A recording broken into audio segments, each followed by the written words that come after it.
अब ये अधिवेशन नहीं हो सका और आप सबके सहयोग से पहली बार हमने इस इनॉग्रेशन की और क्लोजिंग की लाइव हमने ब्रॉडकास्टिंग कराई है डिवीजन लेवल पर और डिस्ट्रिक्ट लेवल पर भी, जिससे ज़्यादा से ज़्यादा लोगों को लोकतांत्रिक व्यवस्थाओं के संबंध में जानकारी मिले। मैं समझता हूं कि ये एक ऐतिहासिक निर्णय है, जिस निर्णय का आने वाले समय में क्वालिटी ऑफ पार्लियामेंट्री डेमोक्रेसी में बहुत असर पड़ेगा। यही बात मुझे आपसे कहनी। एक बार मैं पुनः आप सबका भी बहुत बहुत आभार व्यक्त करता हूं कि सम्मेलन को सफल बनाने में आपने आपकी महत्वपूर्ण भूमिका का निर्वहन किया। धन्यवाद। कोई विषय है?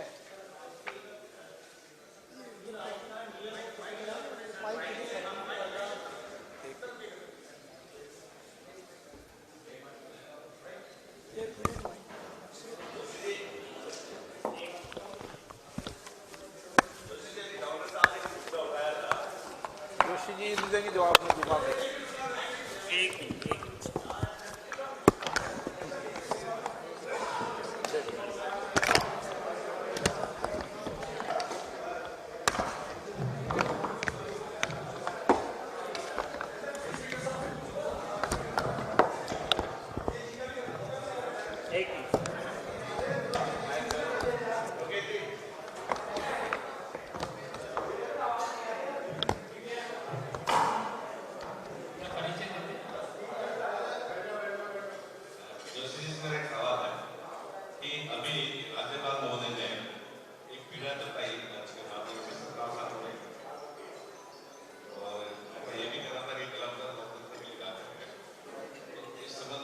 दोबारा अभी राज्यपाल महोदय ने नीचे अपने भाषण में सप्ताह को लेकर के बात कही थी। उन्होंने कहा था कि सप्ताह नहीं करना लोकतंत्र के लिए घातक है, क्योंकि उनका सीधा सीधा इशारा आपने विधानसभा की तरफ था। इस संबंध में आपको कुछ कहना है? विधानसभा के अध्यक्ष को कुछ नहीं कहना। सत्रावसान का काम सरकार का है, विधानसभा अध्यक्ष की कोई भूमिका नहीं।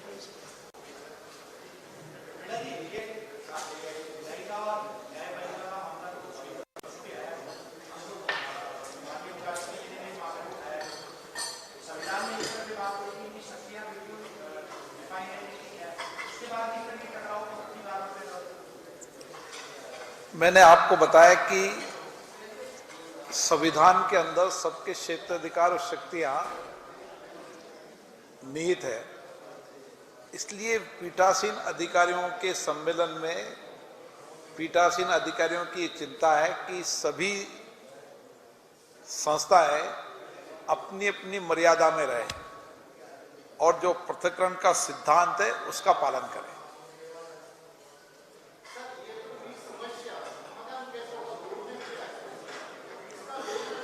देश में चर्चा और संवाद से ही समाधान निकला है अभी तक, तो चर्चा संवाद से ही समाधान निकलेगा।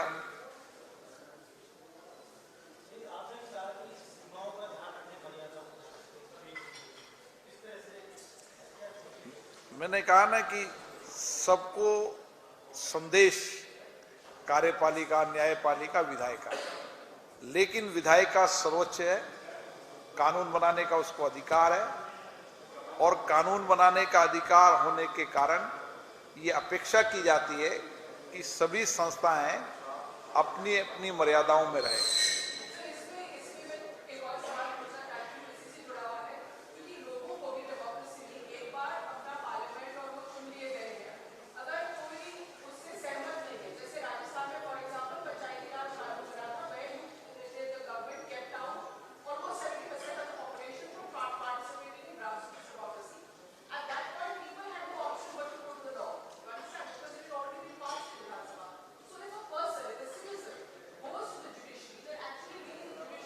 ये रिकॉल करने की बात कर रहे हो आप, जनप्रतिनिधि की, जनप्रतिनिधि को वापस रिकॉल करने की बात कर रहे हैं ना आप।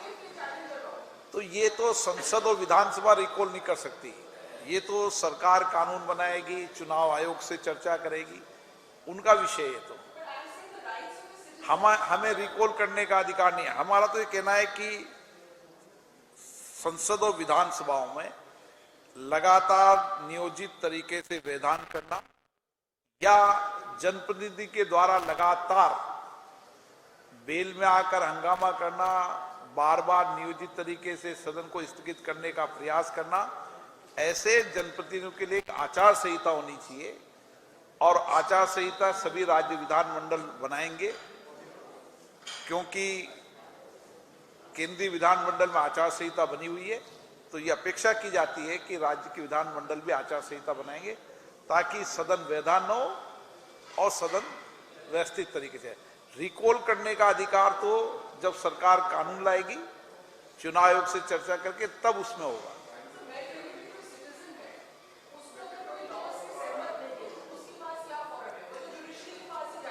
हाँ, जाएगा। और कानून की समीक्षा करने का अधिकार है उनको कानून की समीक्षा करने का अधिकार है। महामहिम गवर्नर ने भी कहा कि मुझे भी समीक्षा करने का अधिकार है।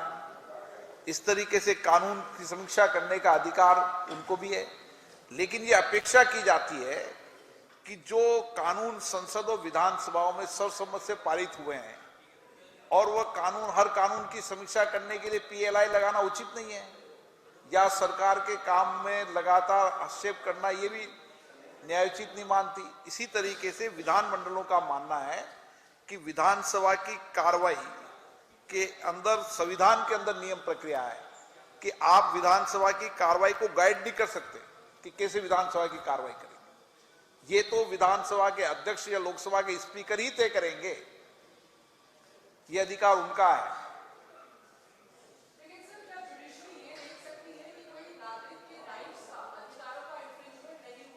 तो वो तो मैंने कहा ना, न्यायिक समीक्षा का अधिकार दिया है उनको। हम न्यायिक समीक्षा के अधिकार से कौन मना कर, हम कह रहे हैं न्यायिक समीक्षा दिया है। हम न्यायपालिका का सम्मान करते हैं, उनकी स्वतंत्रता का सम्मान करते हैं। हर पीठासीन अधिकारी न्यायालय की स्वतंत्रता और उसके अधिकारों का सम्मान करता है, ये हमारी भाषा के अंदर है। पार्लियामेंट कानून बनाने के बाद जुडिशरी अपील कर ले, उसके बाद किसी भी दिन को अधिकार है कोर्ट में जाने का, फुल स्टॉप है।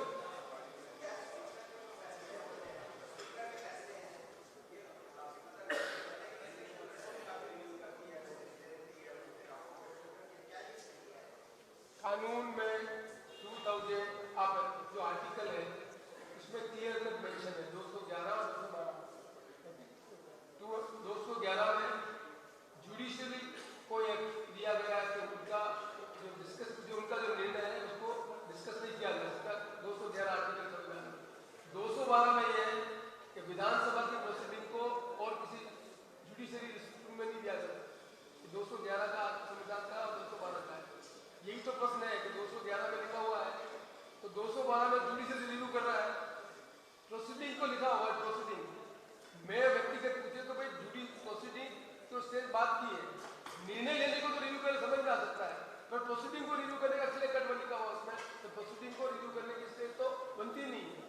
कोर्ट का रिव्यू करने का स्टेज होता है निर्णय होने के बाद रिव्यू करे, प्रोसीडिंग के स्टेज पर नहीं। लेकिन आर्टिकल जो 212 में क्लियर कट मेंशन है कि नहीं किया जा सकता।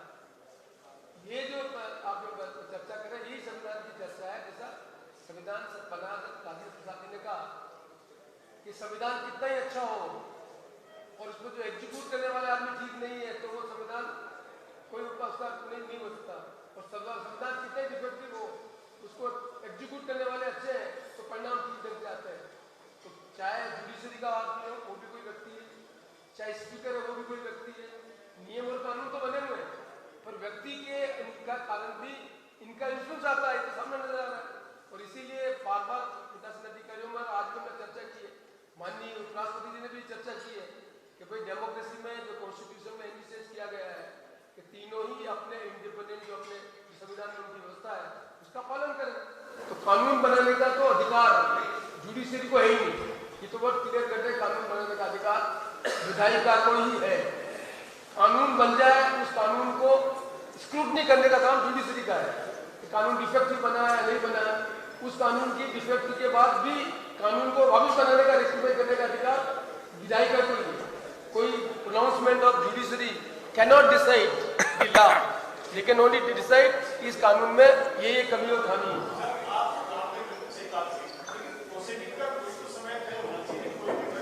आपकी जानकारी में है कि जुडिशरी के कानून में लिखा हुआ कि इतने समय में सजा मिलेगी। क्या जुडिशरी के जितने कानून बने हुए हैं उसमें तो काम नहीं हो रहा है, उसको विधायक का रिव्यू करें। 10 शेड्यूल में तय नहीं है, ये समय सीमा तय नहीं है। नहीं, जुडिशरी में तो कानून में लिखा हुआ है, इंडियन कानून को इतने समय सजा मिलनी चाहिए, वो सजा नहीं मिल रही है, वो सजा नहीं मिलकर केसेस पेंडिंग है। क्या विधानसभा इनको चर्चा करे, ये उसका इम्पैक्ट नहीं जाएगा कि हम इम्बेलेंस को बिगड़ रहे हैं। इसलिए हमने एडमिशन किया है कि ये काम जुडिशरी का और ये विधायक का काम है, दो अलग अलग चीजें एंटिसिपेट की गई है। जुडिशरी का काम है कानून बनाने की, उसकी कानून की कमी और खामी निकालने का काम उनका है, और विधायिका का काम है कानून बनाने का। न विधायिका को ये अधिकार है कि जुडिशरी का चीजों को आप रिव्यू करो, और न जुडिशरी को ये है कि असेंबली की जो प्रोसीडिंग है उसको करो, क्योंकि पार्लियामेंट्री डेमोक्रेसी में it is will of the people.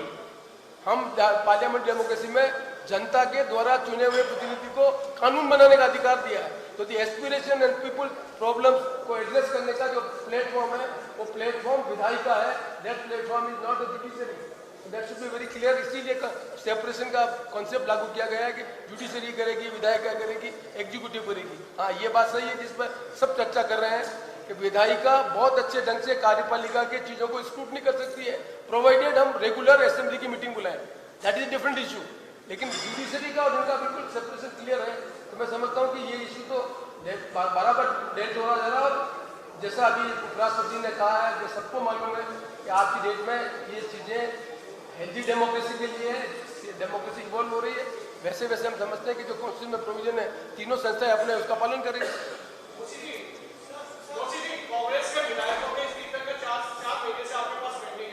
आप पता है कोर्ट में पेंडिंग है, मैं नहीं बोलता कुछ। एक सवाल ये था, विधायी कार्यों की समीक्षा न्यायालय में होती है, जब कोई अनशन होता है विधायी कार्यों, फिर आपने कहा नहीं होती, आप फिर आप कंफ्यूज कर रहे हैं, फिर आप कंफ्यूज कर रहे हैं। विधायिका कितना, प्लीज प्लीज सुने आप, विधायिका के कार्य की स्क्रूटनी चुनाव में होती है 5 साल में, और कहीं नहीं होती है। Be clear about this, be clear about this. विधायिका की जुडिशरी में नहीं होती है, प्लीज बी। मैंने कहा ना, मैं जिसमें कोर्ट में कोई केस है मैं उसमें कमेंट नहीं करता, पर मैं जो सिंपल बात बता रहा हूं आपको कि विधायिका की जो स्क्रूटनी है संविधान संसदीय लोकतंत्र में केवल मात्र जनता को अधिकार है, और किसी को अधिकार नहीं है उसके बारे में स्क्रूटनी करने की।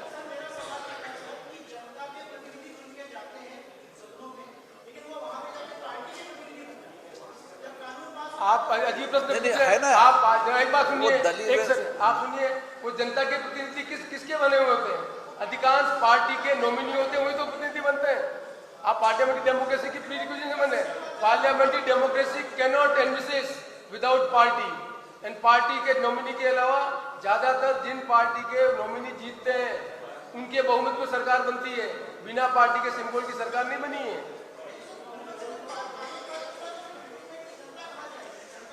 मनीष जी, इसमें क्लियर कट है। आप 10 शेड्यूल को पढ़ो।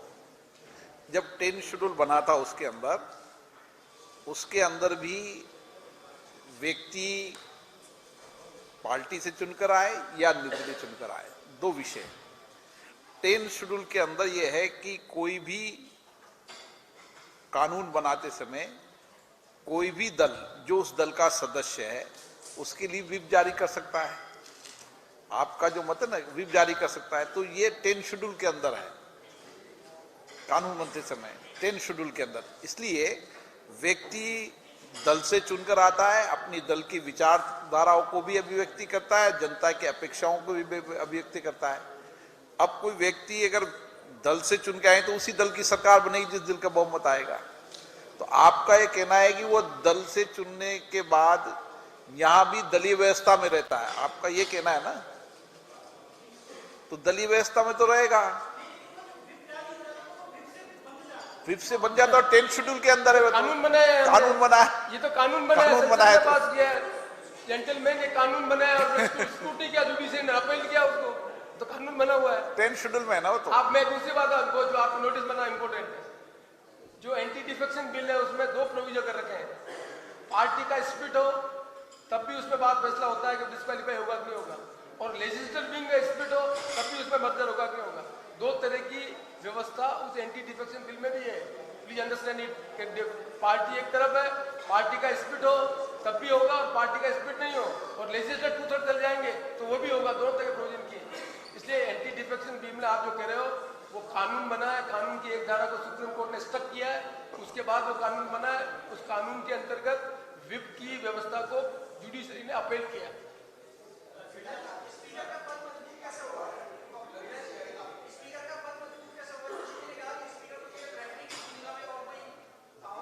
मैं बताता हूँ ना कैसे मजबूत होगा। स्पीकर मैं बताता हूँ, स्पीकर किसी पार्टी का एमएलए होता है कि नहीं होता है? तो आपको पता है कि पार्टी जिसका बहुमत होता है उस पार्टी का एमएलए स्पीकर बनता है, और संविधान में बाकी सब की शपथ होती है, स्पीकर की शपथ नहीं होती है। जानकारी है अपने को? कॉन्स्टिट्यूशन में एमएलए की प्रिस्क्राइब्ड है, मिनिस्टर की प्रिस्क्राइब्ड है, हाई कोर्ट के जज की प्रिस्क्राइब्ड है, प्राइम प्रेसिडेंट की प्रिस्क्राइब्ड है, पर स्पीकर की प्रिस्क्राइब नहीं है। क्यों? इसलिए बनाया है कि हाउस जो कंपोजिशन है उस हाउस को डेलिब्रेट करने के लिए नियम कर रहे हैं, आप में से एक आदमी को अध्यक्षता करके काम कर रहे हैं।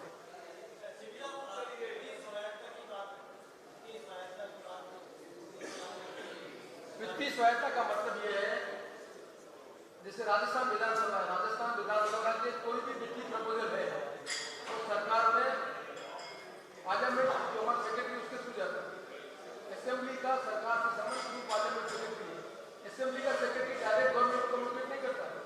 एवरी पेनी जो प्रपोजल है, में कुछ पैसा ऐड करना है, ये करना है, वो प्रपोजल हमें पार्लियामेंट सेक्रेटरी पार्लियामेंट मिनिस्टर के थ्रू गवर्नमेंट जाता है, गवर्नमेंट अप्रूव करती है। तो जितना पैसा उसके अलावा कुछ नहीं कर सकते। वित्तीय सहायता का कॉन्सेप्ट जो हम दो तरह के कॉन्सेप्ट, वित्तीय सहायता का अभी हम ये मांग कर रहे हैं, जितना आपने वित्तीय स्वीकृत कर दिया एनुअल प्लान में, उस अमाउंट के अंतर्गत रीअप्रोप्रिएशन करने का अधिकार स्पीकर को मिलना चाहिए इंटरनल। ये हम वित्तीय सरकार का अधिकार है। और बाकी वित्तीय सरकार का जो बड़ा कॉन्सेप्ट है जिसके बारे में कैसे स्पीकर के इंस्टीट्यूट को मजबूत करना है, उसके संबंध में हमने स्पीकर महोदय को अवगत किया है। क्योंकि एक तरीका ये भी हो सकता है कि कॉन्स्टिट्यूशन में फाइनेंशियल पावर को डिवॉल्व करने के लिए जो हमारा गवर्नमेंट ऑफ इंडिया का पैसा है उसको डिवॉल्व करने के लिए फाइनेंस कमीशन बनता है। फाइनेंस कमीशन की टर्म्स ऑफ रेफरेंस होती है। फाइनेंस कमीशन की टर्म्स ऑफ रेफरेंस में स्टेट गवर्नमेंट से स्टेट को कितना डिविजिबल पूल में पैसा आएगा वो पैसा डिवॉल्व होता है, वो रिकमेंड फाइनेंस कमीशन करता है। जब से 73-74 अमेंडमेंट आया तब उन्होंने एक चीज और जोड़ दी कि नगर पालिका और पंचायत में भी डिवोल्यूशन वो भी उसी अंतर्गत होगा। उन्होंने एड किया फाइनेंस कमीशन में। हम लार्जर इंटरेस्ट में एक इनिशियल स्टेज पर है, डिस्कस कर रहे हैं कि क्या ये संभव है कि फाइनेंस कमीशन की टर्म्स एंड कंडीशन में ये डिवोल्यूशन करने का इंस्टीट्यूशन का पैसा दिलवाते हैं, तो उससे वित्तीय सहायता होने के बाद स्पीकर की डिपेंडेंसी सरकारों को कम होगी। इस बारे में अभी इनिशियल स्टेज है। वित्तीय सहायता का अभी हमारा मतलब ये है कि जो स्टेट्स जो डिफरेंट स्टेट है उनकी असेंबली को जो पैसा स्टेट गवर्नमेंट से मिल जाता है विद इन दैट अमाउंट जो रीअप्रोप्रिएशन करने का अधिकार है वो स्पीकर को। लोकसभा अध्यक्ष और राजस्थान विधानसभा के अध्यक्ष सीपी जोशी इस वक्त संबोधित कर रहे थे तमाम नियमों के ऊपर, संसदीय प्रक्रिया में क्या नियम है और बढ़ते